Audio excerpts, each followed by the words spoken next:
En boule. En boule. Maman, elle a toujours dit oui pour ta carrière d'humoriste?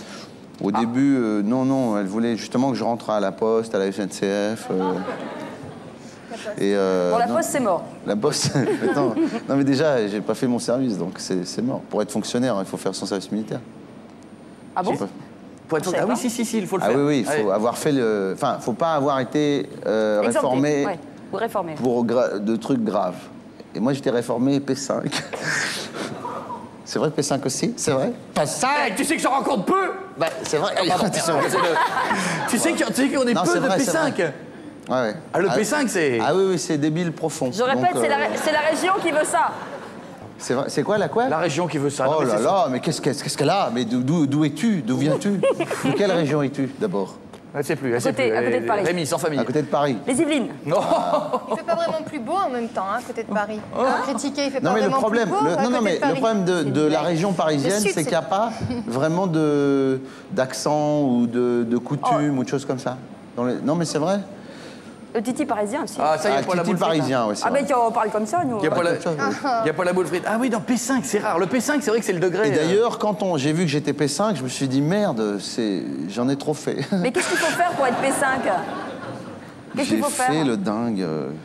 Parce que j'étais plus chez mes parents et je pouvais pas faire un an d'armée, c'était pas possible. Donc, voilà, j'avais un loyer, des trucs. Bon, une pension alimentaire déjà à l'époque. Bon, bref. Et donc j'avais un slip kangourou, j'avais le pantalon de ma communion là, et j'avais un grand truc. Pédateur. Et voilà, et je m'étais teint les cheveux en noir, laissé pousser, comme ça j'avais une mèche comme ça, et je me coiffais comme ça tout le temps. Et j'avais deux trucs, qui est le petit détail en plus, parce que j'avais peur que les gens croient que je simule, ce qui était le cas.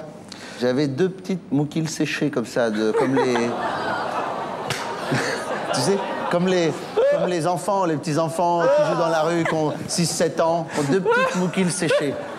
Et ben moi, je m'en étais mis deux petites mouquilles séchées, qui étaient faites à la main, évidemment, hein, qui n'étaient pas... Moulées à la main. Voilà, et les mecs me disaient, venez voir, ouais, tu simules, toi, tu simules. Puis ils voyaient mes deux trucs, et ils faisaient, oh, comme ça. Et je disais, non, c'est sûr qu'ils simulent pas. Et donc je faisais comme ça, et je disais, je parlais comme ça, et je pleurais et tout, comme ça. Et quand ils m'ont montré le film, ils montent un film, tout ça, et ben je me mettais à hurler dans le noir. Et je disais, et ils rallumaient, et il y avait une sorte de sergent énorme là, qui disait, un adjudant qui disait, qu'est-ce qu'il a gueulé comme ça? Et moi je me cachais, et il réteignait la lumière, je disais, il rallumait, ça. Qu'est-ce qu'il a gueulé comme ça? Et il y a un mec à côté de moi qui fait. Qui me montre du doigt et ils m'ont dit suivez les flèches noires. Ça, c'est une bonne couleur, les flèches noires. J'ai suivi les flèches noires et après, j'ai vu un psy et qui a voulu me piéger en me disant il me dit voilà, et asseyez-vous. Et j'étais comme ça. Et j'avais mis dans mon truc, il demande des questions de santé, tout ça, et j'avais marqué opéré au cerveau, CERVO. Oh merde. Et c'est vrai. Et puis, voilà. Et il m'avait dit, il m'avait posé des questions du genre, tu prends le bus? Est-ce que tu as déjà pris le bus? Ça, c'est des questions pièges. Faudrait si je prends le bus tout seul. Et je répondais, oui, ouais, le bus, parce que ma mère, elle m'a dit quand on allait à... Et il me disait, oui, à quoi? Je le regardais, je faisais, hein? Et je faisais juste des bouts de phrases. Et je faisais juste des bouts de phrases, et au bout d'un moment, il est venu me voir, et il s'est mis devant le bureau, et il me dit... Moi, je dis, je veux retourner chez ma mère, c'est tout, quoi, parce que ma mère, elle m'a dit que... Voilà, et il est venu ce soir, et il me dit... tu ne vas pas faire l'armée. Moi, je fais, oh, merde! Et il me dit, faut que tu vois des gens. Ça a été très gentil avec moi. Oui. Et j'avais presque honte, d'ailleurs, d'avoir simulé. Et ils m'ont accompagné. J'avais un sac avec la sandwich que m'avait préparé mon maman. Et je suis rentré, et il y a un mec qui m'a fait, voilà, t'es libre. Et je l'ai regardé, j'ai fait, oh, merci beaucoup. Et je suis parti. Et après, on m'a dit, alors ça m'a fait flipper pendant 3 mois, on m'a dit, ils peuvent t'appeler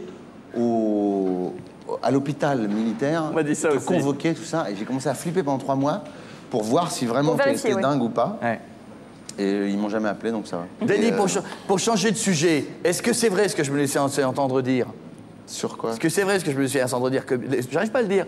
Laissez entendre dire. Laissez entendre Que dire. bientôt, peut-être, encore papa. Ah oui, oui. Ah oui, bon oui, dans un mois. Non. Faut embrasser la maman. Oui, oui. La femme est enceinte, c'est gentil. C'est gentil. C'est gentil d'applaudir, mais j'ai aucun mérite, c'est aller très vite. Hein. Oui, mais quand même, il y a eu du cœur à l'ouvrage. Ouais, on savait même pas qu'elle était enceinte, on l'a appris un lundi dans Voici. T'es con.